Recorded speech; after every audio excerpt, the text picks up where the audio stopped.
이번 시간에 서비스 얘기를 할 겁니다. 앞서 이제 디바이스 얘기를 쭉 들었는데 어떻게 좀 괜찮으셨나요? 예, 서비스 얘기 좀 드리겠습니다. 저희가 이제 서비스, 아까 뭐 말씀을 드렸습니다만은 이 디바이스에 올라가는 앱이 가치를 그만큼 더하려고 그러면 서비스에 관한 결합이 반드시 필요하다. 이렇게 사실 얘기 드렸고, 우리가 서비스를 아까 말씀드린 거죠. 여기까지 본 겁니다. 그죠? 여기까지 본 거고, 서비스 결합부터 수익적 확장이 필요한 것인데, 서비스는 사실 어떻게 운영을 하느냐에 따라서 한 4가지 정도로 그것을 쪼개어서 설명을 해볼 수가 있습니다. 하나는 서비스가 사내에 있느냐, 사외에 있느냐. 요 기준이 있을 수 있고요. 또 하나는 전용의 머신이나 전용의 어떤 그 장치들이 필요하냐. 이렇게 볼 수도 있고, 혹은 범용의 것을 쓰느냐. 이렇게 나눌 수가 있습니다. 그래서 이렇게 4가지 정도 나누어 보면 사내 전용으로 쓰는 것이 일반적인 형태이고 저희가 on-premise라고 이름을 부르고 있고요. 그리고 사외에다가 두는 경우를 뭐 보통 호스팅 이렇게 말씀을 많이들 하시죠. 근데 이제 데이터 센터를 가지고 있는 회사도 있으니까 데이터 센터를 가지고 있는 경우는 그것도 이제 프레미스, on-premise 쪽에 속할 것 같고요. 그리고 이제 사내에 있지만 범용의 머신과 장치들을 이용하는 경우를 이제 private cloud라고 부릅니다. 그래서 private cloud는 일반적으로 큰 여러 대의 머신들을 쭉 모아놓고 보통 셀프 포탈 같은 데를 이용을 해서 내가 머신이 몇 대가 필요합니다 라고 요청을 하게 되면 그 머신들을 이렇게 주는 형태죠. 그리고 이제 사회에 있는 범용으로서는 이제 퍼블릭 클라우드 같은 게 있습니다. 그래서 뭐 대표적인 것이 아마존의 VM웨어, 아마존 VM웨어가 아니죠. 아마존에 있는 클라우드가 있고, 그리고 마이크로소프트 윈도우 애저 같은 것들이 대표적인 사회의 범용, 퍼블릭 클라우드라고 볼 수 있고, 사내의 범용은 이제 VM웨어 같은 게 될 수 있겠죠, 그죠? 물론 마이크로소프트도 이제 시스템 센터를 중심으로 한 가상화 솔루션들이 있습니다. 요거는 플러스 얘기입니다. 서비스를 그러면 우리가 아까 말씀드린 것처럼 어떻게 붙여가지고 쓰겠냐인데, 서비스를 붙일 때는 가능하면 이제 레거시 네트워크과 레거시 프로토콜, 뭐 TCP, UDP, FTP, HTTP 이런 등등의 프로토콜을 기본적으로 고려해야겠다. 이런 얘기를 좀 드리고 싶은 것이고, 그리고 통신하는 방식에 있어서는 뭐 여러 형태가 있지만은 최근에는 이제 RESTful 혹은 아톰, RSS, JSON 이런 거 많이 쓰죠. 뭐 그 이전에는 사실은 저희가 그 서비스 오리엔티드 아키텍처 얘기할 때 2000년 초반만 해도 이 커뮤니케이션 방식에 대해서 무슨 얘기를 많이 했냐면은 주로 이제 UDDI, WSDL, SOAP 이런 프로토콜 얘기를 많이 했고요. 근데 이제 그거 WS 다시 스타라고 불리는 거 있죠. 뒤쪽에 이제 뭐 아토믹 트랜잭션 이런 것도 오고, 트러스트 이런 것도 오고요. 이제 그런 것들을 많이 썼는데 최근에 이제 그런 것들은 좀 안 쓰는 것 같고, 전체적인 경향들은 로우 데이터를 바로 보내거나 RESTful 형태를 쓰거나 아톰이나 RSS, JSON 이런 쪽으로 묶어가지고 데이터들을 커뮤니케이션하는 것이 일반적인 것 같습니다. 근데 여러분이 조금 더 이제 관심을 가지셨으면 좋겠다는 생각하는 게 OData예요. 근데 OData가 생각보다는 많이 평가절하되어 있는데 나중에 시간 되시면 OData를 한번 살펴보셔가지고 이 데이터 커뮤니케이션 메커니즘이 어떤 식으로 확장될 수 있는지에 대해서 한번 공부를 해보시면 좋겠습니다. 그래서 뭐 이 4가지 형태를 다 말씀을 드려야 되겠습니다만은 그 온프레미스나 사실은 호스팅과 관련돼서 저희가 추가적으로 기술적인 내용을 업데이트 드리긴 좀 어려울 것 같고요. 그래서 퍼블릭 클라우드 쪽에 윈도우 애저 얘기를 좀 드리려고 합니다. 이 장표는 아까 말씀 한번 보여드렸죠? 서비스는 어떻게 해야 되냐 얘기인데, 결국은 서비스는 굉장히 견고해야 한다. 그죠? 99.95% 정도까지는 신뢰 수준이 유지돼야 되지 않겠나 라고 얘기하고, 또 이제 개방성이 있어야 된다. 프로토콜 자체가 어떤 디바이스가 어떤 형태로 요청하든지에 대해서 대응을 하려고 그러면 프로토콜 자체가 좀 개방적으로 구성이 돼야겠다. 그리고 마지막으로 유연성. 서비스가 필요할 때 빨리 확장을 하고 필요하지 않을 때 빨리 축소할 수 있는 방안들이 기본적으로 제공이 돼야겠다. 이런 것이 이제 제가 말씀드린 바인데, 윈도우 애저는 이 각각에 대해서 다음과 같은 정도의 수준을 유지하고 있습니다. 그래서 견고성은 서비스 레벨 어그리먼트라고 하죠. 그래서 연간 99.95% 정도의 신뢰 수준을 유지하고 있습니다. 그리고 개방성은 뭐 마이크로소프트니까 윈도우즈만 하는 거 아니냐, 그렇게 생각하시는 분이 많았는데 사실은 그렇지 않죠. 그래서 윈도우 애저에서 올라가는 운영체제는 상당히 다양합니다. 그래서 윈도우즈 당연히 되고요. 그 외에 리눅스 계열의 여러 형태의 배포판들을 제공을 하고 있죠. 그리고 프로토콜도 거의 대부분 HTTP RESTful 프로토콜 씁니다. 그래서 그것들을 이용해서 개방성을 보장하고자 하고요. 그 유연성 같은 경우에도 서버를 무제한 확장할 수 있고 또 무제한의 저장소와 굉장히 빠른 확대 축소를 할 수가 있습니다. 윈도우 에저 데이터 센터는 지금 전 세계에 한 8군데 정도가 있습니다. 조금 아쉽게 아직 한국에는 없습니다. 8개 정도의 메이저 데이터 센터가 있고요. 이것들이 전 세계 글로벌 서비스를 하기 위해서 준비가 되어 있습니다. 그래서 만약에 여러분들이 게임을 개발하시거나 혹은 안드로이드 어플리케이션을 개발하셨는데 이것을 이제 글로벌하게 좀 확장을 해야 될 필요가 있다. 그러면은 당장은 이런 퍼블릭 클라우드가 가장 좋은 대안이 될 수 있지 않을까라고 생각을 합니다. 그래서 그 덕분에 이제 실제로 국내에 있는 메이저 게임사 중에 일부들은 윈도우 에저를 이용해서 게임 서버를 올리기도 하거든요. 데이터 센터 이렇게 생겼습니다. 좀 이상하죠? 예, 뭐 이게 무슨 데이터 센터예요, 그죠? 데이터 센터 맞습니다. 근데 이제 이게 아까 뭐 초반에 한번 말씀을 드렸습니다만 과도한 표준화 뭐 이런 얘기 잠깐 드린 적이 있어요, 그죠? 그래야지만 서버들을 우리가 좀 운영하는 데 있어서 장점들을 취할 수 있다, 뭐 이런 얘기 드린 적이 있었는데 실제 데이터 센터가 이렇게 생겼습니다. 이 왜 이렇게 컨테이너냐? 예를 들어 보죠. 만약에 한국에 윈도우에서 데이터 센터가 들어와야 될 상황이라고 해보죠. 그러면 저기 한진해운 가서요, 배 하나 이렇게 빌려가지고 요 컨테이너 박스 싣습니다. 그래가지고 한국에 들어와요. 그리고 필요한 전기 꽂고 물 꽂고 네트워크 꽂으면 데이터 센터가 돌아갑니다. 예, 그래서 굉장히 뭐랄까요, 표준화의 산물인 거죠. 이 컨테이너라는 것이 일반적인 굉장히 뭐랄까요, 우리 운송에 있어서는 표준화된 방식이잖아요. 그래서 이 컨테이너 안에다가 데이터 센터를 꾸며놓은 겁니다. 그래서 저 뚜껑을 열고 들어가면 이렇게 생겼습니다. 예, 저 컨테이너 하나에 약 2,500대 정도가 들어갑니다. 머신이. 이런 식으로 엄청난 장비가 구성이 되어 있는 거죠. 그래서 윈도우 에저를 공부를 하거나 윈도우 에저를 이용해서 서비스를 받는다는 것은 여기에 있는 머신 중에 한 대를 여러분이 쓰신다는 겁니다. 그것이 동남아가 될 수도 있고 미국이 될 수도 있고 유럽이 될 수도 있는 거죠. 근데 사실 그게 어렵다 그러면은 뭐 쉽게 이걸 어떻게 쓰느냐 궁금하실 텐데, 그거 보여드리기 전에 이것도 뭐 설명드릴게요. 그래서 윈도우 에저는 뭐 다양한 형태의 서비스를 제공을 합니다. 그 각각의 내용들을 다 뭐 열거하자 그러면 뭐 내일 아침까지도 모자랄 것 같고요.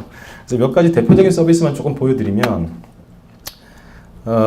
웹사이트 인프라 서비스, 모바일 서비스, 클라우드 서비스, 미디어 이 정도가 이제 윈도우 에저가 제공하는 핵심 서비스들이라고 좀 볼 수가 있을 것 같은데, 웹사이트는 뭐냐면 여러분이 웹사이트 자체를 구성해서 한번 윈도우 에저에서 서비스를 해보고 싶다라고 할 경우에 쓸 수 있는 기능이거든요. 그래서 예를 들어 뭐 여러분이 블로그를 한번 운영을 해보고 싶다. 내 블로그를 보통 블로그 어디다 하시나요? 뭐 네이버 이런 데 하시나요? 예? 티스토리. 티스토리 많이 쓰시는군요. 근데 이제 티스토리는 서비스를 저희가 이제 약간 빌려 쓰는 거잖아요. 근데 이제 자체적으로 한번 운영해보고 싶은 생각 없으세요? 그래서 좀 더 이렇게 내용도 내 맘대로 막 바꾸고 싶고 그럴 수 있죠. 그리고 웹사이트를 직접 한번 만들어 보시고 싶을 수도 있죠. 그리고 또 웹 기술이라는 것이 그렇습니다. 예전에는 이제 HTTP라는 프로토콜을 이용해서 웹 서버가 하는 일이라는 것이 단순히 HTML 컨텐츠를 전달하는 역할만 한 거죠. 그게 우리 웹페이지라고 말을 했는데, 사실 이제 HTTP라는 프로토콜과 데이터셋을 이용하게 되면 반드시 내용 자체가 HTML 필요는 없는 거잖아요. 그죠? 거기다가 이제 펑션에 관한 매개 변수를 전달할 수도 있는 거죠. 그래서 HTTP를 이용해서 펑션을 호출하거나 할 수도 있는 거죠.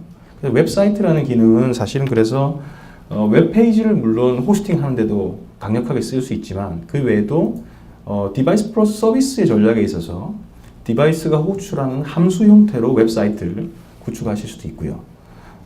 또 윈도우 에저에서 제공해주는 굉장히 강력한 기능 중에 하나가 뭐냐면 오픈소스와 관련 오픈소스로 시중에 나와 있는 여러 형태의 그 일종의 플랫폼들을 갤러리라는 곳에 모아놨어요.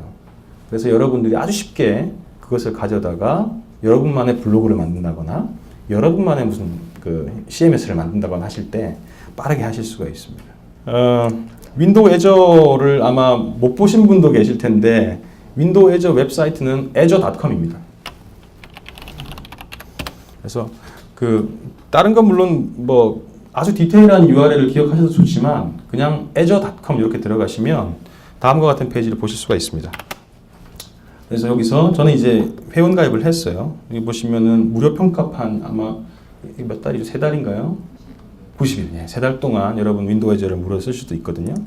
그래서 포탈이라는 곳을 들어가게 되면 윈도우 에저를 관리할 수 있는 페이지가 열리는데요. 조금 전에 보여드렸던 웹사이트부터 데모를 좀 보여드릴까 합니다. 얼마나 빠르게 웹사이트를 구성할 수 있는지 한번 보시죠. 여기 웹사이트 좌측에 이제 누르시면 되고, 지금 이제 웹사이트가 없는데요. 웹사이트를 하나 만들어 보겠습니다. 웹사이트 누르신 다음에 웹사이트 빠른 생성 누르고, 아까 머릿속에 그 데이터 센터가 이렇게 좀 그려지시나요? 이스트 아시아, 동쪽에 동남아에다가 데이터 센터에 있는 그 컴퓨터 한 대를 쓰고자 합니다. 뭐라고 한번 해볼까요?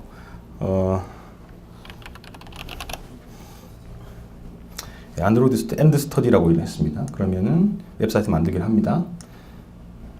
그럼 이제 만드는 중이죠. 예, 다 만들었습니다. 동남아에 있는 데이터 센터에다가 저희만의 웹사이트를 하나 만든 거죠. 거짓말 같다. 그래서 URL을 한번 눌러보죠. 눌러보시면 기본적으로 이런 웹사이트가 만들어집니다. 우리가 원하는 게 이건 아니죠. 예, 이건 아닙니다. 그럴 경우에는 이제 비주얼 스튜디오나 다른 형태의 툴들을 이용해서 개발한 웹페이지를 여러 가지 형태 이쪽으로 올릴 수가 있어요. 최근에 이제 Git 같은 거 많이 쓰시는데 Git을 통해서 이쪽으로 올릴 수도 있고, 혹은 FTP를 이용해서 올릴 수도 있고요. 팀 파운데이션 서버를 혹시 쓰신다 그러면 팀 파운데이션 서버에서 바로 이쪽으로 내용을 보낼 수도 있습니다. 그리고 바로 개발을 하시고자 한다 그러면 비주얼 스튜디오에서 이 사이트에 접속을 해서 내용을 바로 올려버릴 수도 있습니다. 그거 한번 보여드릴게요. 비주얼 스튜디오에서 파일, 뉴, 웹사이트에서 웹사이트 하나 만들 건데요. 뭐 디폴트로 만들죠.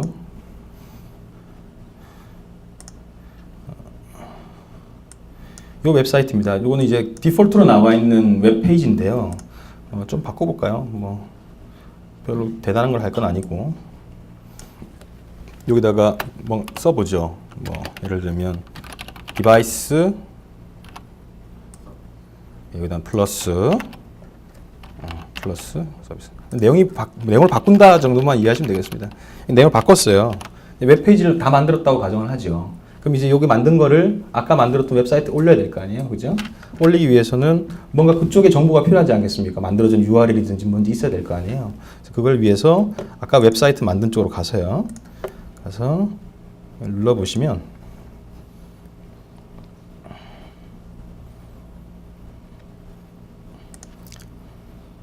대시보드 쪽에 게시 프로필 다운로드라는 게 있어요. 요 게시 프로필은 파일인데 이 파일 안에 이쪽 웹사이트로 접속할 수 있는 여러 형태의 정보들을 포함시켜 놓은 겁니다. 그래서 저장을 하죠. 이름이 뭐냐면 이렇게 좀 복잡한 andstudy.azureWebsite.net.publish.settings라고 돼 있죠. 요거를 비주얼 스튜디오에서 오른 마우스를 클릭하시면 퍼블리싱 웹사이트, 퍼블리시 웹사이트라고 있죠. 이걸 클릭하시고 아까 우리가 받아놨던 add study 뭐죠? 이거를 오픈합니다. 그러면 그 웹사이트에 접속할 수 있는 여러 정보들을 쭉 로딩 해줍니다. 그다음 next, publish 해주면 여기에서 이제 필요한 파일들을 아까 만들었던 웹사이트에 쫙 올리는 거죠. 다 올려서 서비스가 가능하도록 만들어줍니다. 예, 배포가 끝났죠. 배포가 끝나면 이걸 보시죠. 클릭을 하면 이 사이트에 붙어보면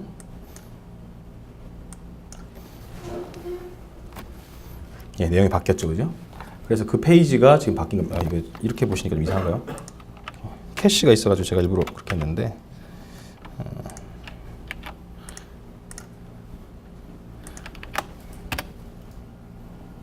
예, 바뀌었죠, 그죠? 웹사이트를 만들어서 올린 겁니다. 그래서 여러분이 웹사이트 하나 만들어가지고 올리는데 지금 예를 들어서 온프레미스로 서버를 사가지고 서버를 사서 내 컴퓨터에다 내 회사에다가 그 머신을 설치하고 그리고 여러 형태의 플랫폼이나 소스까지 올려가지고 서비스하는 데는 굉장히 오랜 시간이 걸릴 거 아니겠어요? 호스팅 한다 그래도 마찬가지죠. 호스팅 회사에 전화해가지고 나 어떤 머신 필요한데 뭐 얼마만큼 쓰겠어? 다 계약하시고 서비스해야 되잖아요. 굉장히 오래 걸리겠죠. 지금 제가 불과 몇 분 사이에 하나의 웹 페이지를 만들어서 외부에다가 런칭을 한 겁니다. 뿐만 아니라 이렇게 이제 웹사이트를 만들어 가지고 쓰시다가 사람이 굉장히 많아졌어요. 그러면은 모니터링도 봐야죠. 모니터링을 보시면은 이 웹사이트를 사용한 형태, 여러 가지 형태의 지표들이 나옵니다. 네트워크를 얼마나 썼는지, CPU를 얼마나 쓰고 있는지, 메모리를 얼마나 쓰고 있는지 이런 데이터들을 다 보실 수가 있고요. 게다가 크기 조정을 누르게 되면은 지금 이제 단일에 공유된 공간을 쓰고 있지만 인스턴스 수를 이렇게 늘려버릴 수가 있어요. 그래서 난 지금 한 대가 지금 부족해. 6대가 필요해. 그러면 이렇게 쭉 한번 드래그 해주시고 OK만 누르게 되면 6대의 머신으로 수행될 수 있는 거죠. 예, 마찬가지로 전용의 머신을 좀 쓰고 싶다. 그러면 전용 예약이라는 버튼을 누르게 되는데 이 머신에서 어떤 형태의 컴퓨터를 쓰겠냐. 지금 이제 4코어에 7GB 메모리가 달려있는 머신을 내가 예를 들어 9대를 써가지고 서비스를 하겠다. 이러고 클릭을 하시면 아까 보셨던 그 데이터 센터 안에 기기들이 자동적으로 리저베이션이 되고 그 머신들을 이용해서 서비스를 하실 수가 있는 거죠. 굉장히 빨리 서비스를 만들 수 있는 겁니다. 뿐만 아니라 갤러리도 한번 보여드리고 싶은데요. 지금은 이제 그냥 웹사이트를 만든 거잖아요. 그죠? 웹사이트 만들고 비주얼 스튜디오에서 제가 내용 편집해가지고 올렸는데 좀 다른 형태로 만드실 수도 있어요. 웹사이트를 아까 갤러리 뭐 이런 얘기를 했으니까 그거 좀 보여드리고 싶은데 똑같이 웹사이트 들어와서 갤러리에서라고 누르게 되면 윈도우 애저에 기본적으로 준비되어 있는 여러 형태의 일종의 뭐랄까요 뭐 미들웨어일 수도 있고 플랫폼일 수도 있는데 그런 것들이 있습니다. 그래서 블로그를 한번 만들어 보겠다 그러면 뭐 블로그 여러 형태로 서비스 됩니다만 저는 좋아하는 게 워드프레스 같은 거거든요. 그래서 워드프레스 선택한 다음에 다음 그리고 URL 넣습니다.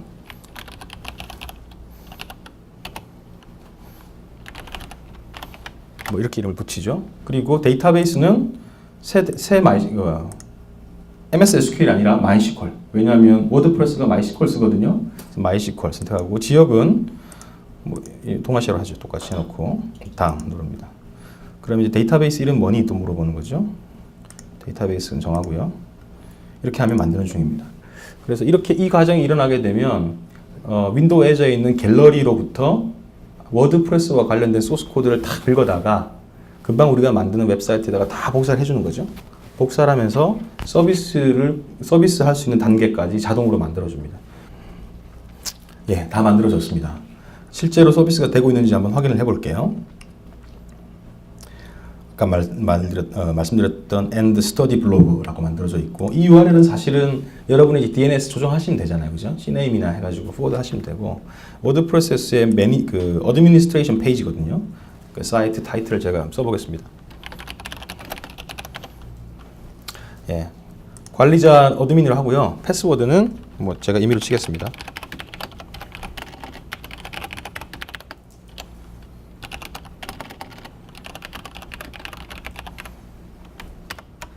예, 여기는 제 그냥 개인적으로 쓰고 있는 이메일이거든요. 페이스북이나 트위터로 혹시 저한테 말씀하실 일 있으시면은 요거로 찾아보시면 될 것 같습니다.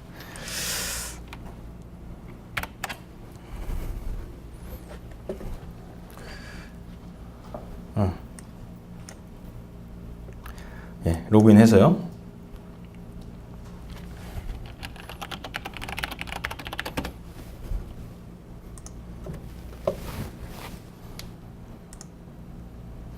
그러면 이제 워드프레스의 관리자 페이지로 들어온 거거든요. 그래서 여기다 글을 하나 써보죠. 그래서 뭐 여기다가 얘는 예전에 만든 것 같은데요. 그렇죠? add new.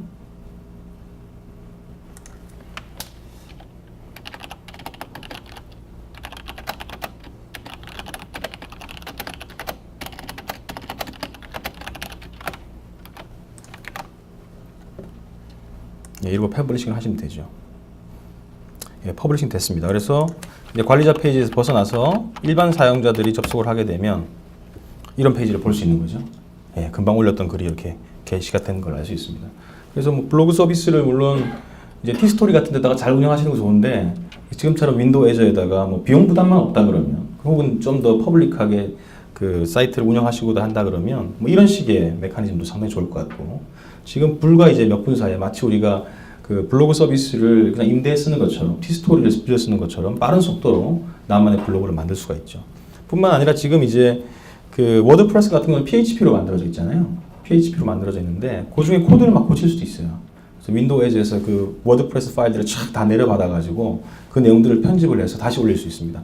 웹사이트니까 당연히 가능하겠죠. 아까 우리 웹사이트가 비주얼 스튜디오로 개발해서 올렸듯이 지금 단순히 워드프레스에 있는 파일들을 옮겨온 것뿐이잖아요.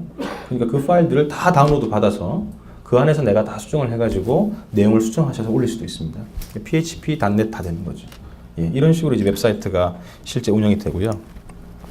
두 번째는 인프라 서비스 얘기를 좀 드릴 텐데, 인프라 서비스는 그 보통 클라우드 서비스의 단계를 뭐 사스, 파스, 이아스 뭐 이렇게 좀 나누는데 이아스 레벨에 속한 거거든요.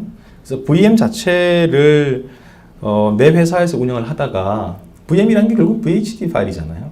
VHD 파일을 윈도우 에저로 쭉 올려놓게 되면 윈도우 에저에서 호스팅하고 있는 머신에서 그 가상 머신을 수행을 해줍니다. 그리고 만약 필요하다 그러면 다시 그걸 갖고 올 수도 있는 거죠. 네. 보통 저희가 이제 이 VM 형태의 비즈니스, 좀 가상화 환경에서 비즈니스를 운영체제에게 모빌리티를 제공했다라고 얘기를 합니다. 그 말이 무슨 얘기냐면 하드웨어와 운영체제는 지금까지는 정확하게 결합되어 있었죠. 그 하드웨어의 운영체제가 그렇게 설치가 돼야 수행이 되는 구조거든요. 근데 이런 가상화 환경이라는 것은 결국은 하드웨어와 운영체제를 분리해주는 역할을 해주죠. 그래서 그 하드웨어에서 운영되던 OS를 다른 쪽 하드웨어를 이용해서 수행할 수 있도록 해주는 것이 바로 가상화의 본질입니다. 그래서 프라이빗 클라우드에서도 그런 가상화를 이용해서 사실은 그 가상화 기술을 이용을 해서 아까 말씀드렸던 그 뭐라죠, 사내 프라이빗 클라우드 그런 걸 운영을 하거든요. 근데 필요하다 그러면 사내에서 운영하던 가상 머신을 윈도우 에저로 올려서 수행을 한다거나 또는 에저에서 갖고 내려올 수 있는 거죠. 보통 이제 서비스들이 보면 저희가 뭐 게임이나 이런 마찬가지입니다만 처음에는 사용자 수를 예측하기 쉽지 않거든요. 그렇기 때문에 가장 먼저 여러분이 생각하셔야 될 거는 서버를 몇 대를 구매해서 시장에 대응하겠다 이게 아니고요. 이 서비스를 어디서 운영하느냐가 더 중요합니다. 그래서 클라우드 환경에서 운영을 좀 해보다가 사용자 수가 늘거나 줄거나 이럴 때는 그에 맞춰서 탄력적으로 대응을 하는 거죠. 머신 수를 늘리거나 줄이거나 하다가 이제 사용자 수가 뭐 초해져서 비슷한 수로 가요. 그러면 더 이상 이제 클라우드가 서비스 하실 수도 있고 안 할 수도 있잖아요. 그때는 이제 클라우드에서 VM을 잡아다가 온프레미스 내 쪽으로 내려버리는 게 어쩌면 더 효과가 더 있을 수 있습니다. 진가 같은 데가 대표적이죠, 그죠? 페이스북에서 처음에 운영할 때 아마존의 퍼블릭 클라우드를 썼습니다. 그래서 엄청나게 사용자 수들이 폭발적으로 증가했죠. 그러다가 이제 사용자 수가 어느 정도 이제 좀 안정화됐을 때 증가는 어떤 결정을 하나요? 다시 갖고 내려오죠.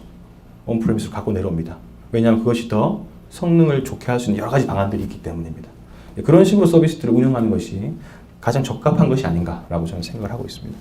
그래서 이 VHD 파일 같은 경우에는 여러분이 직접 만들어가지고 윈도우 에저에 올려도 되고요. 혹은 윈도우 에저 상에 갤러리라고 불리는 기능에서 그것들을 가져다가 하실 수도 있습니다. 제가 미리 좀 만들어 놨거든요. 그래서 위에 같은 경우는 좀 만들어 보죠.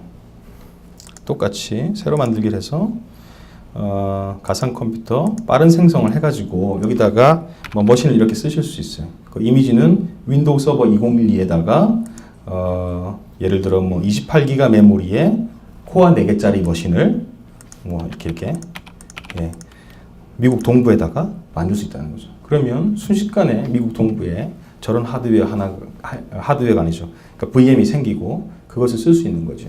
불과 이것도 몇 초 이내에 작업이 완료됩니다. 그래서 미리 제가 만들어 놓은 걸 좀 보여드리고 싶은데요.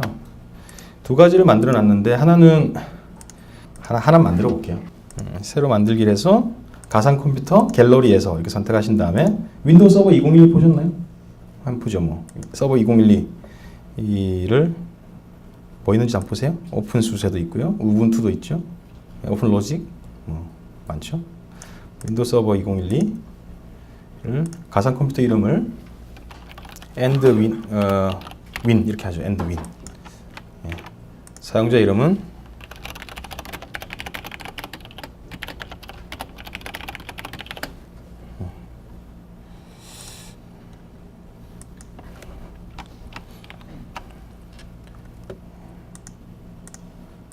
동아시아에다가 하나 만들어 보죠. 이거는 보셔도 되고.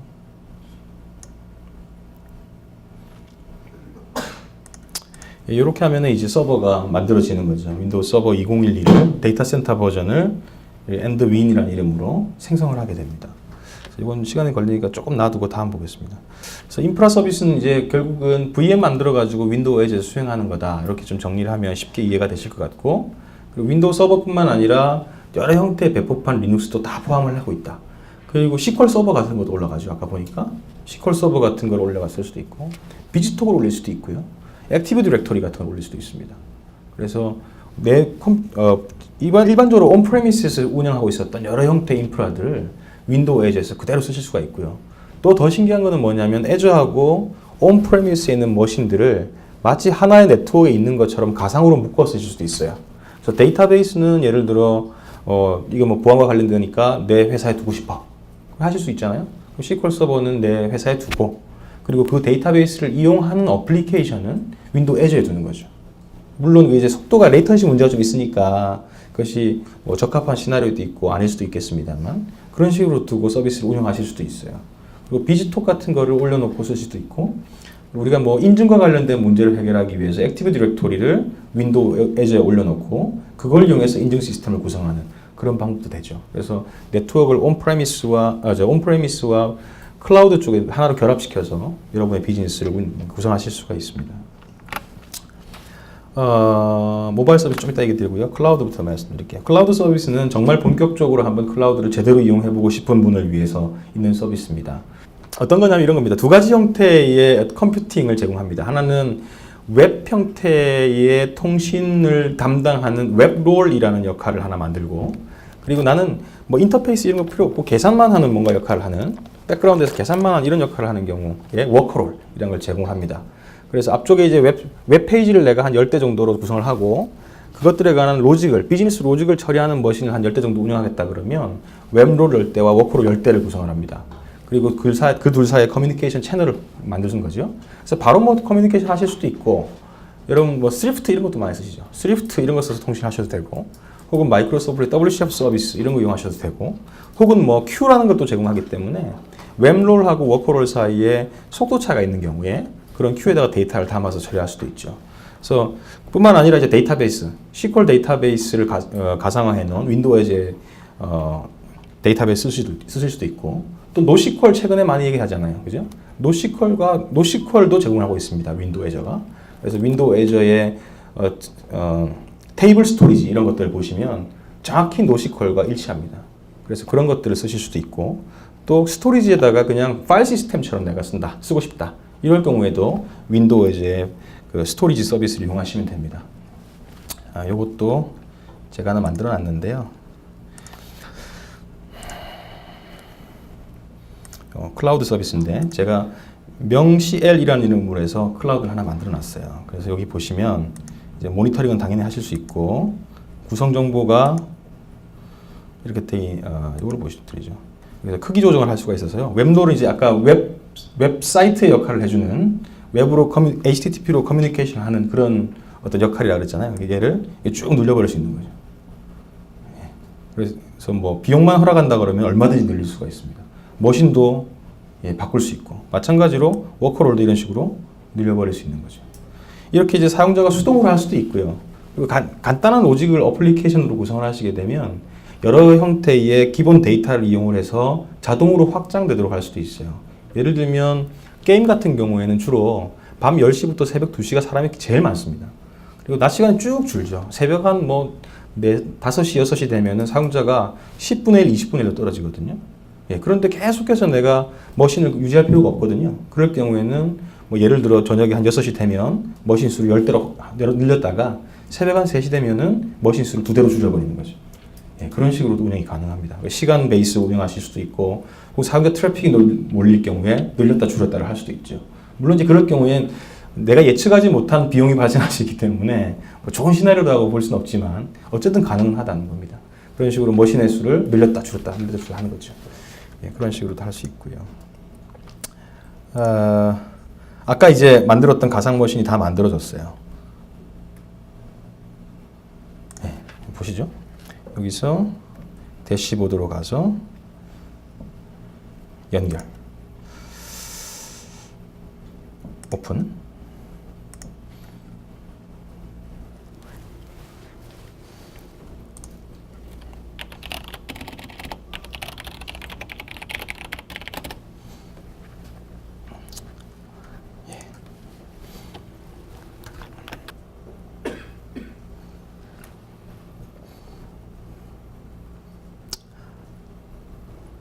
지금 이제 머신을 새로 만들었기 때문에 프로파일 정보 생성하느라고 시간이 좀 걸리는데요.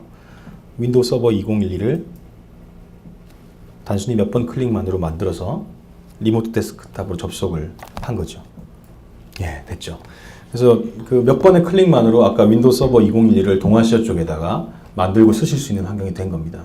그래서 여기다가 이제 뭔가 프로그램을 설치하시거나 하셔도 되고, 그죠? 혹은 뭐 VHD로 묶어가지고 올릴 수도 있고. 이게 이제 버추얼 머신의 기능이죠. 수행하시면 서버 메뉴가 기본적으로 뜨게 되어 있습니다. 그래서 뭐 예전 같았으면 운영 윈도우 서버 2012 구한이라고 어디서 저 어둠의 경로를 통해서 어떻게 좀 확보해가지고 컴퓨터도 없어가지고 그죠? 용산에서 조립품 대강 하나 만들어가지고 깔아놓고 이틀 쓰다 지우잖아요. 예, 만드느라고 한 일주일 걸리고. 근데 이제 그러실 필요가 없다는 거죠. 여러분이면 공부할 목적으로도 쓸 수도 있는 거고, 당연히 뭐 서비스의 목적으로 이런 VM들을 쓰실 수도 있습니다. 그래서 윈도우 서버 2012뿐만 아니라 뭐 리눅스 머신 여러 형태의 배포판 다 쓰실 수 있으니까요. 한번 무료 체험 기간 동안 하시면 좋을 것 같아요. 예. 클라우드 서비스 얘기도 했고, 미디어는 뭐냐면 이 미디어 서비스도 저는 이 윈도우 애저의 핵심 서비스 중에 하나라고 보여지는데요. 그 이유가 뭐냐면 그 최근에 이제 미디어들을 여러 형태의 디바이스에 서비스하는 것이 예전과는 좀 달라졌습니다. 예전에는 어떤 식으로 서비스를 했냐 그러면 이렇게 썼죠. 뭐 고화질, 중화질, 저화질 이렇게 나눠놓고요. 그렇죠? 저화질 이렇게 누르면은 그림도 잘 안 보이는 막 깨지는 이미지를 보여주고, 중화질을 누르면 조금 낮고 고화질 누르면 굉장히 선명함을 보여주잖아요. 그렇죠? 사용자가 그걸 임의로 선택을 했어야 되잖아요. 내가 지금 어디 있는데 네트워크가 괜찮아. 그럼 고화질 누르는 거고, 휴대폰이면 요금 많이 나가니까 저화질 이렇게 선택을 했잖아요.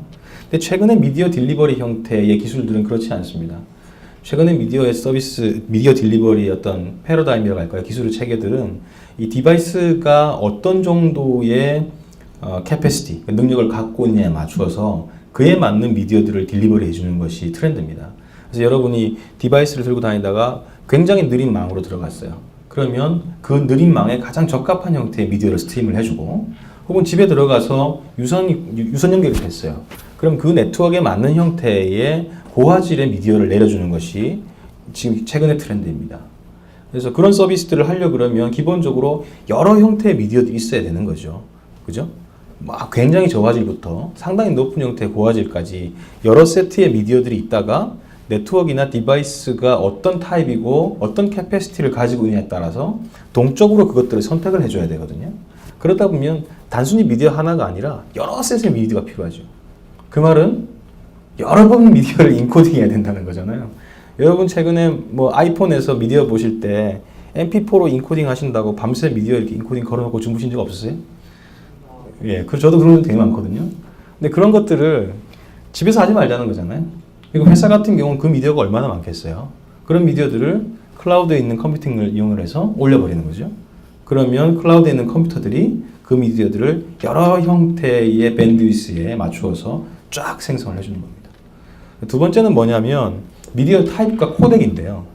그 미디어 타입도 굉장히 다양하잖아요. 여러분 파일 포맷만 생각을 해보셔도 뭐 예전에 WMA, WMV, MP3, OGG, MP4 엄청 다양하잖아요. 그렇죠?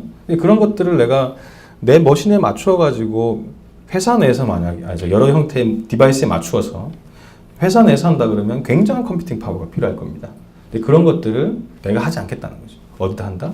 윈도우 애저에 있는 컴퓨터를 이용을 해서 인코딩을 한다는 거죠. 방송국 같은 데는 굉장히 하겠죠, 그죠? 방송국 같은 데서 예를 들어 안드로이드 디바이스별로 혹은 뭐 윈도우즈에 맞추어서 혹은 아이폰에 맞추어서 미디어들을 서버 사이드에서 내 자원 하나도 없이 윈도우 애저의 서비스를 이용해서 전부 다 인코딩을 해버리는 거죠. 예, 그런 식이 가능하다는 겁니다. 예, 그래서 뭐 핵심 서비스 몇 가지를 말씀을 드렸고요. 이제 데모가 모바일 서비스를 제가 말씀을 안 드렸잖아요. 모바일 서비스 말씀을 마지막으로 드리겠습니다. 모바일 서비스는 뭐냐면 아까 이제 안드로이드의 개발자의 시장 그 조사 자료를 보면 안드로이드의 어플리케이션 개발자들은 큰 조직에서 일하시는 분보다는 좀 작은 조직에서 일하시거나 혹은 사람 수가 적은 독립 어떤 뭐라 그러나요? 그런 걸 인디 개발자라고 하나요? 이제 그런 식으로 많이들 어플리케이션을 개발하시거든요. 근데 그런 분들에게 가장 어려움이 뭐냐면은 다양한 기술 셋들을 다 가지고 있지 못하다는 거죠. 그죠? 안드로이드 개발은 잘 하는데 DB를 몰라요. 예, 혹은 아이폰용 개발은 잘 하는데 웹서버 기술은 없는 거죠. 예, 그런 식으로 되다 보면 디바이스 플러스 서비스 형태의 어플리케이션을 개발하기가 쉽지 않잖아요. 그래서 윈도우 애저의 여러 형태의 기능 셋들 중에 모바일 어플리케이션을 개발하시는 분들에게 도움이 될 만한 셋들을 모아놓은 일종의 종합 선물 세트가 이 모바일 서비스입니다. 그래서 모바일 서비스는 뭘 해주냐 그러면 내부적으로 굉장히 많은 내용들이 있는데 첫째로 데이터베이스 관련된 내용을 해줍니다. 그래서 일반적으로 저희가 데이터베이스를 이용한다 그러면 뭐 SQL이나 오라클이나 이런 거 가져다가 거기다 데이터베이스 만들고 테이블 다 만들어야죠. 스키마 다 만들고 릴레이션 걸고 그렇게 프로그램을 해야 되잖아요. 근데 그것들이 쉽지 않더라는 거죠. 그리고 그것들 데이터를 어떻게 갖고 오겠니? 여러 형태의 뭐 ADO, .NET 이런 기술 써가지고 갖고 오는데 잘 모르잖아요. 모바일 개발자가 현실적으로 그것까지 다 알고 개발하기가 쉽지 않습니다. 그래서 모바일 서비스는 데이터를 저장할 수 있는 가장 심플한 형태의 메커니즘을 제공합니다. 그래서 어플리케이션 레벨에서 여러분이 클래스만 이렇게 정의해 주시면요. 그 클래스를 데이터베이스에 그대로 넣어줍니다. 기술 세트는 이미 많이 준비되어 있죠. 우리가 이제 ORB라고 하는 여러 형태의 기술 세트를 이용해서 클래스의 디파인만으로도 DB 스키마가 결정되는 형태로 데이터베이스를 저장할 수 있도록 해준다는 거죠. 둘째는 이제 로그인과 관련된 부분도 있습니다. 예를 들면 여러분 어떤 웹사이트를 만든다고 했을 때 회원가입 이런 거 많이 신경 쓰시잖아요. 근데 회원가입 이게 보통 일이 아닙니다. 그래서 최근의 트렌드는 어떤가요? 회원가입을 직접 시키지 않고 페이스북, 트위터 이런 걸 쓰게 돼 있죠. 그래서 그 계정을 그대로 이용하는 거 아니겠습니까? 그때 쓰는 게 이제 OOS 같은 기술들을 많이 쓰죠. 최근에 OOS2 나왔고요. 그래서 그런 기술들을 써서 하는데 그것마저도 어렵더라는 거죠. 예를 들면 웹페이지에다가 내가 윈도우 라이브 형태의 그 계정을 갖고 있는 사람도 쓸 수 있고 그리고 페이스북 계정을 갖고 있는 사람도 쓸 수 있고 트위터 계정을 가진 사람도 쓸 수 있게 만들려면 세 개의 API들을 다 연동해야 될 거 아니에요. 그죠? API 다 받아가지고 연동해야 될 거 아니에요. 근데 이 모바일 서비스에는요. 그 각각의 회사들이 제공해주는 키 정보들만 입력을 하면 하나의 API를 가지고 인증 처리를 다 해줄 수 있도록 제공을 합니다. 그 말은 뭐냐면 그냥 윈도우 모바일 서비스가 제공해주는 API 하나만 쓰면 나머지는 컨피그레이션으로 다 된다는 거죠. 그것이 라이브가 되든 야후가 되든 트위터가 되든 혹은 페이스북이 되든 그런 인증 정보들을 다 쓸 수가 있습니다. 그리고 또 이제 모바일 시장이 되면서 중요한 하나의 서비스가 뭐냐면 노티피케이션 서비스죠. 안드로이드 쪽으로 노티피케이션, 아이폰 노티피케이션, 윈도우 8 노티피케이션. 그 기술 셋은 사실은 조금씩 차이가 있죠. 그래서 내 디바이스가 만약에 윈도우 폰이다, 윈도우 8이다, 그럼 거기에 맞는 API를 써야 되고요.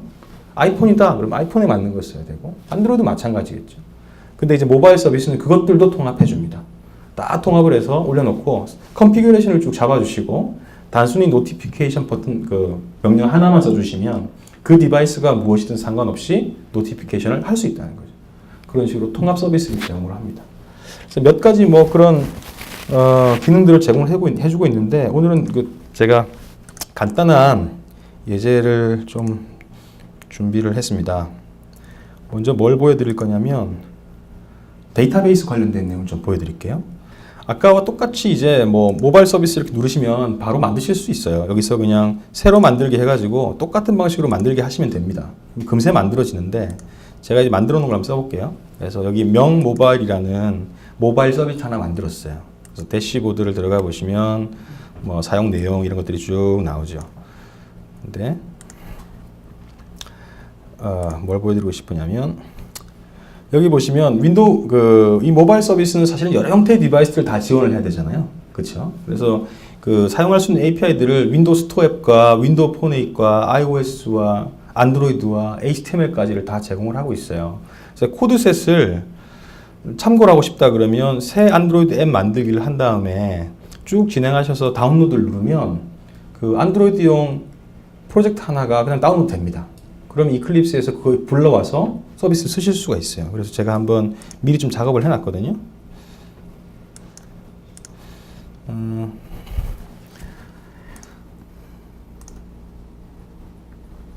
네, 여기 있네요. 이 프로젝트는 제가 만든 건 아니고 아까 버튼 눌러가지고 자동으로 만들어 놓은 거예요. 한번 실행을 해보겠습니다.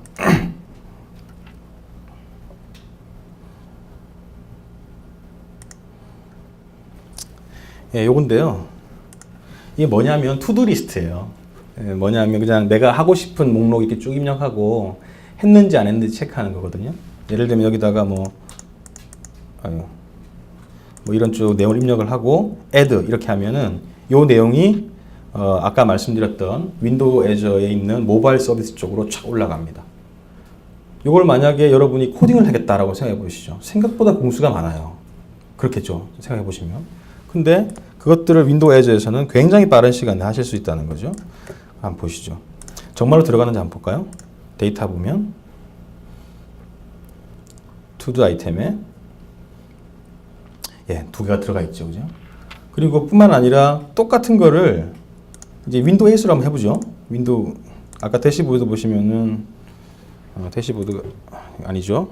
여기 들어가 보시면 윈도우 스토어 앱도 있거든요. 똑같아요. 그래서 새 스토어 앱 만들기 해가지고는 C샵으로 개발된 거 다운로드 받아서 비주얼 스튜디오를 한번 열어보겠습니다. 세이브 하시고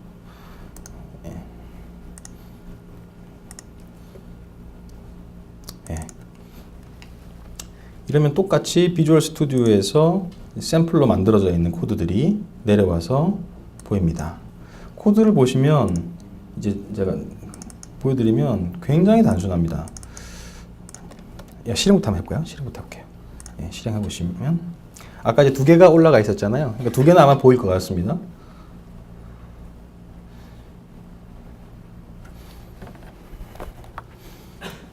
좌측에는 이제 데이터를 새로 입력하는 거고요. 우측에는 서버에서 갖고 온 거예요. 그래서 이거는 모바일 서비스에 붙어가지고 아까 저장돼 있던 거 갖고 온 거고, 여기다가는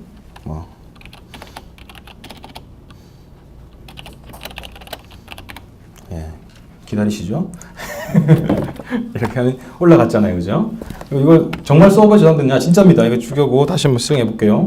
이게 만약에 서버에 올라가지 않고 로컬에 있었다 그러면 프로그램 죽이면 날아갈 텐데, 올라가겠죠, 그죠? 그리고 이걸 클릭하면은 또 서버에다가 컴플리트를 딱 체크를 해서 없애줍니다. 그리고 소스를 잠깐 살펴볼까요? 얼마나 간단한가 한번 보여드리겠습니다. 보시면 DB에 저장할 내용이 이겁니다. 그래서 잘 보시면 ID, 텍스트, 컴플리트 이 세 개를 DB에 저장하겠다고 정의하는 겁니다. 여러분 모바일 서비스 쪽에 DB 스키마를 잡았다고 생각하시지 말고 없다고 생각하세요.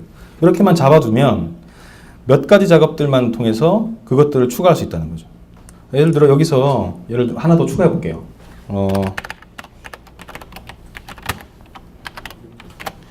여기다가 뭐 J 해가지고 뭐 해볼까요?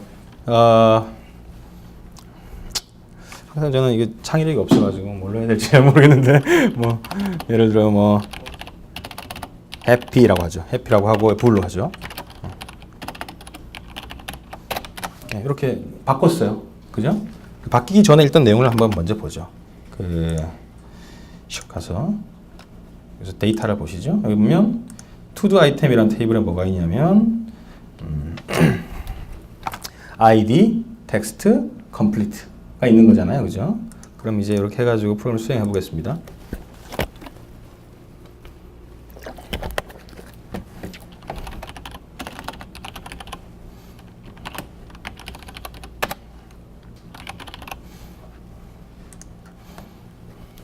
저장이 됐어요. 그죠? 저장이 됐고, 그리고 이제 가서 DB를 한번 봐야죠. 정말 바뀌었는지. 그래서, 들어갔죠? 여기 해피라고 필드가 추가된 거잖아요. 이런 식으로 이제 스키마를 다이나믹 스키마로 생성하실 수가 있어요. 물론 이제 디세이블 할 수 있습니다. 근데 디폴트로는 이것이 이제 체크가 되어 있기 때문에 여러분이 프로그램에서 클래스를 정의하듯이 그냥 데이터베이스 저장하고 싶은 거 쭉쭉쭉 넣고요. 그냥 프로그램 나 올리겠어, 갖고 오겠어 라고 커맨드만 써주시면 그에 맞춰서 DB 스키마가 만들어집니다. 제너레이션 됩니다. 뭐 이것이 나쁠 수도 있지만 굉장히 편하실 수도 있겠죠. 만약에 내가 DB 전문가가 아니라 그러면 모바일 어플리케이션 개발자가 데이터베이스를 쓰는 데 있어서는 최적일 수 있습니다. 안드로이드도 보죠. 안드로이드 코드는 그러면 뭐 혹시 엄청 복잡한가? 한번 보시죠.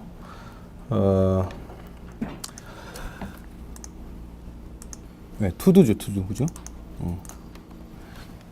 투두 아이템 여기인데요. 똑같습니다. 프라이빗으로 선냈죠. 요거는 제이슨 위에서 이게 붙인 겁니다. 그리고 아이템 ID. 그리고 complete. 똑같이 클래스 정의했고요.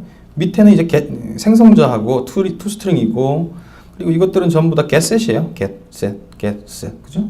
getset 뭐 넣는 거야 뭐 일이 아니잖아요, 그죠? 이게 쭉 넣어서 정의가 끝납니다. 그래서 여러분이 만약에 추가할 내용이 있다 그러면 여기다가 필드 추가하시면 되는 거죠. 예. 그리고 데이터 갖고 오고 이런 것도 그럼 너무 복잡한 거 아니냐? 그렇지 않습니다. 그것도 한번 보여드리면 예, 체크 아이템 뭐냐면 체크해서 컴플리트 체크하는 건데 코드 한번 보시죠. 뭐 예, 업데이트 이 끝이에요. 예, 아이템은 그냥 추가하는 업데이트하는 것이 이것으로 끝납니다. 예. 그리고 뭐 예, add 아이템 같은 경우에도 to-do 아이템 하나 만들어 가지고 예, complete는 false로 해서 insert 끝나는 거죠. 예, 그래서 굉장히 빠른 속도로 모바일 어플리케이션 개발하실 때 예, 도움이 되실 것 같아요. 그리고 또 하나 보여드리고 싶은 게요. 이 모바일 서비스에서 지금 데이터베이스만 보여드렸는데 그 이외에 이게 푸시 노티피케이션이거든요. 푸시 노티피케이션을 어떤 머신을 하냐에 따라서 요 애플, 뭐 구글 이쪽에 API 키만 입력을 해주시면 하나의 API를 이용을 해가지고 노티피케이션을 다 하실 수 있는 거죠. 그리고 이것도 마찬가지로 크기 조정이 가능해서요. 이런 서비스들을 굉장히 확장을 하거나 줄인다거나 이런 것들이 가능하죠. 그리고 인증, 아까 인증 말씀드렸으니까 인증도 또 마찬가지로 마이크로소프트 계정을 가지고 통합 인증하고 싶어 OAuth 써가지고 그럼 여기다가 그것만 넣어주시면 되는 겁니다. 페이스북, 트위터, 구글 다 있죠. 그래서 이 정도를 정보만 입력하시면은 여러분 인증 시스템을 따로 만들지 않아도 빠르게 서비스를 개발하실 수 있습니다. PT로 돌아갔어요. 그래서 윈도우 애저는 사실은 모바일 쪽의 어플리케이션 개발자는 시사하는 바가 굉장히 큽니다. 그래서 그런 부분들을 잘 좀 캐치를 하셨다가 나중에 꼭 좀 이용해 보셨으면 좋겠고요. 요건 제가 다 보여드렸죠? 요것도 좀 보여드리고 싶은데 시간이 너무 늦어서 이건 좀 빼겠습니다. 요거는 이제 뭐냐면 그 윈도우 애저의 스토리지 서비스라고 해서 파일 저장할 수 있는 서비스가 있거든요. 근데 그 서비스를 안드로이드 앱에서 갖고 와서 보여주는 거예요. 그래서 여러분이 보통 파일 업로드 하거나 다운로드로 생각하시면 되는데 마이크로소프트가 안드로이드용 SDK 다 만들어 놨습니다. 그래서 그거 가져다가 그냥 SDK만 불러서 파일 업로드 다운로드 하시면 돼요. 그리고 뭐 파일 이외에도 테이블, 노시퀄 형태의 테이블 스토리지도 있고 큐도 있고 그렇습니다. 예, 이제 거의 좀 마무리를 해야 될 것 같은데요. 그래서 그 PT 뭐 제가 시작할 때 말씀을 드렸습니다만 마이크로소프트의 기본적인 전략은 디바이스 is 플러스 서비스 전략입니다. 디바이스는 단순히 PC나 스마트폰 혹은 타블렛 정도에 머무르지 않고 여러 형태의 통신을 할 수 있는 사물 전체를 다 디바이스로 보고 있고요. 그런 디바이스가 좀 더 가치를 가질 수 있도록 새로운 형태의 서비스를 좀 더 쉽게 만들 수 있는 여러 형태의 인프라들을 만들고 있습니다. 그리고 이것이 마이크로소프트의 향후의 방향을 가늠하는 데도 도움이 좀 되실 거라고 봅니다. 네, 다 보여드렸고요. 오늘 사실 말씀드리고 싶은 내용은 이 장표 하나에 다 있습니다. 여러분이 이제 안드로이드 개발자로서 그 어플리케이션을 개발하시거나 비즈니스를 운영하시는 데 있어서 안드로이드 하나에만 너무 국한되거나 매몰되지는 말자라는 것이 말씀드리고 싶은 것이고, 그래서 여러분의 개발 생산성을 높이기 위해서 다양한 형태의 언어, 플랫폼, 툴 등을 한번 종합적으로 검토를 해보시라. 그 과정에서 제가 제멀 같은 거 말씀드렸고 다른 형태의 SDK도 말씀을 드렸죠.